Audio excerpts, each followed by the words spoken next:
Hello, my beautiful diamonds. She the True Love here with you. As you know, it's Friday. I'm not feeling well. I took a day off from sick leave. And in the process of just being able to stay home and meditate and think about some things and to do an inventory on myself, I've been thinking about a lot of things. Things that just don't make sense.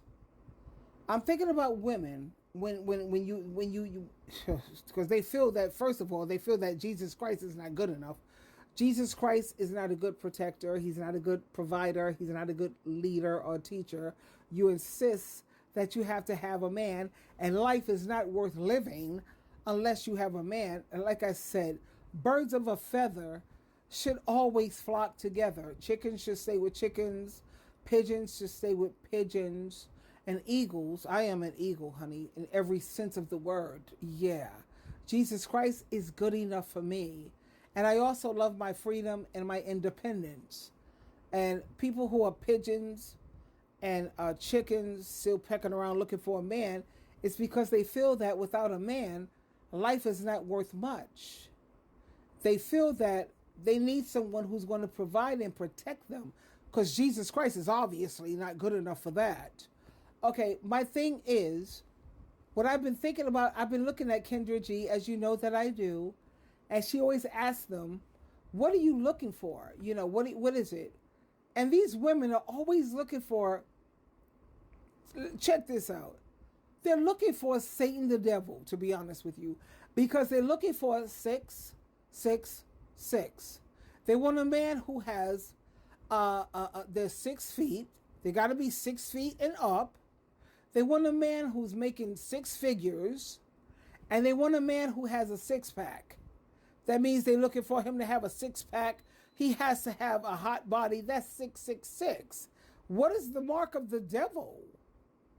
These women don't give a damn. And this is what it'd be like freaking me out, because, like, you know, I work as a advice coach, and oh my God. And I'm listening to the women because I love you so much, because I'm trying to build a sisterhood, the Delaney sister lifestyle, but that's not good enough for women. These women don't care if a man is on Satan the devil's team. The only thing they care about, you know why I say that? It's because Kendra G, she be saying, so what is a deal breaker for you? What is a deal breaker? They never, have you ever noticed this too? If you've looked at Kendra G, they never say that he has to be a man of God. No, they'll say it briefly. They'll say it briefly. Oh, he has to be a man of God and blah, blah, blah. But if he's not a man of God, you know, going to Christian meetings, conducting family Bible studies, you know, he has a ministry where he's doing what God said we're supposed to do, preach and teach and renew people's mind and reach people's heart. If he doesn't have those qualifications, I'm asking the women of today, is that a deal breaker? But it is a deal breaker if he's not making 6 figures, or if he's not making this amount of money. I have to question this. Why isn't it a deal breaker if this man is on Satan's team? You don't care? Especially these women. Oh, this is the part that freaks me out too. You sit up there, and then Kendra G, she asks, so do you have children? I have 3 children, 6 children, 7 children. You don't care about what happens to your children? When you know that we're living in a very, very demonic world. Shouldn't your first preference, my first preference would be that he's got to be a man of God.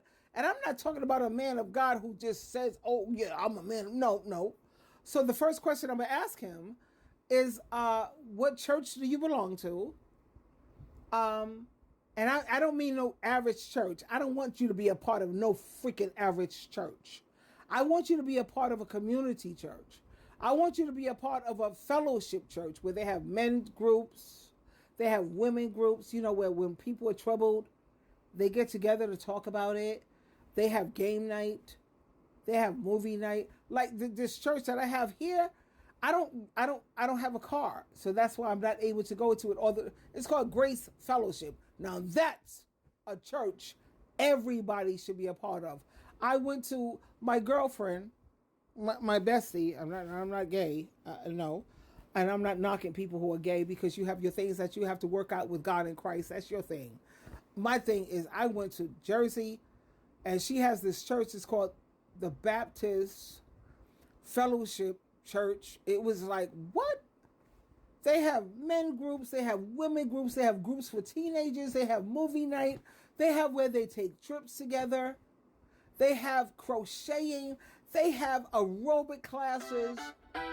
It's called a community church. It's called a fellowship church. Those, hold on a minute. Yeah, okay.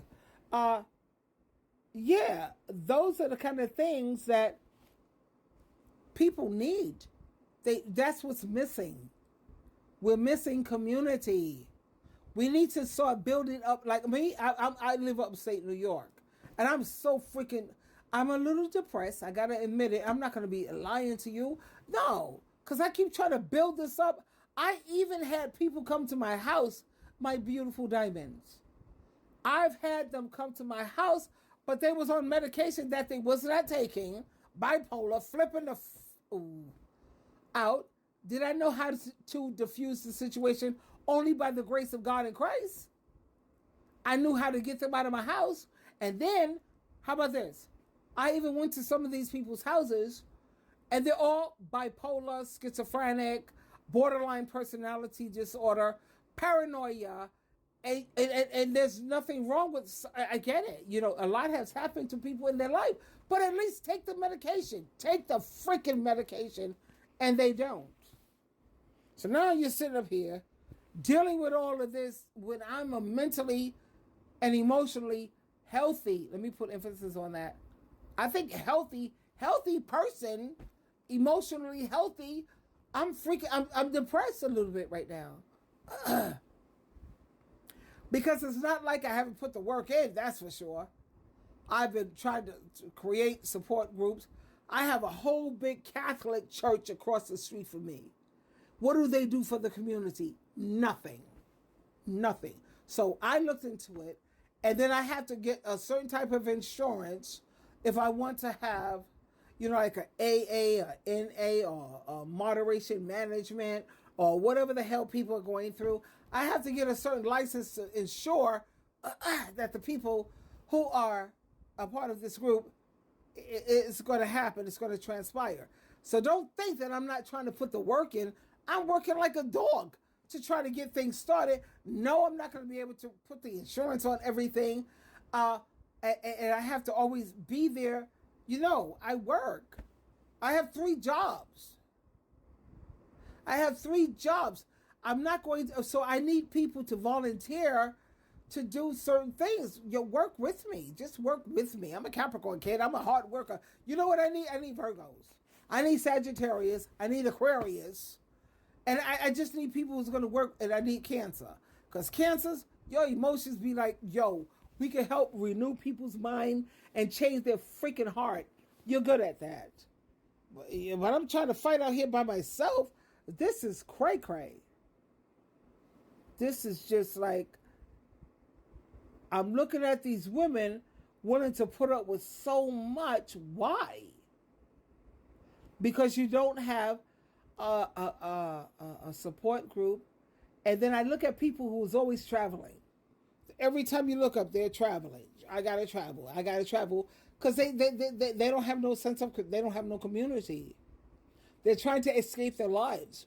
People who travel a lot, as far as I'm concerned, and this is just an opinion, please don't nail me to the cross. People who travel a lot is because they're not happy with their life. They're miserable. They're miserable because their lives are not, it's just misery. That's why they have to keep traveling. And that's just my take on it. I had to make this video even though I'm at home sick as a dog. I am sick as a dog, if you will. I just had to make this video because my thing is, we all know the problem, but what's the solution? Because I have the solution. It's called build communities. That's the solution. Build